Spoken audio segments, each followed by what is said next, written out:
భారత్ పాక్ కాల్పుల విరమణలో ట్రంప్ పాత్ర లేదు. విదేశాంగ శాఖ స్పష్టీకరణ. భారత్ పాకిస్తాన్ మధ్య కాల్పుల విరమణ ఒప్పందంలో అమెరికా పాత్ర లేదని విదేశాంగ కార్యదర్శి విక్రమ్ మిస్రీ స్పష్టం చేశారు.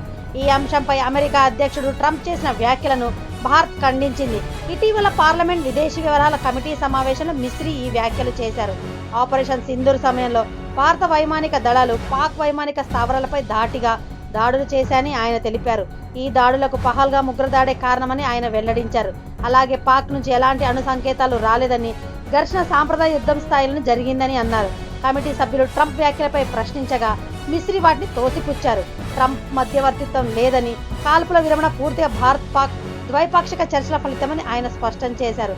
పాక్ చైనా ఆయుధాలు వాడుతున్నా భారత్ తీవ్రంగా ప్రతీకారం తీసుకుందని ఆయన అన్నారు. ఈ సమావేశానికి శశి థరూర్ అధ్యక్షతన వివిధ పార్టీల ఎంపీలు హాజరయ్యారు.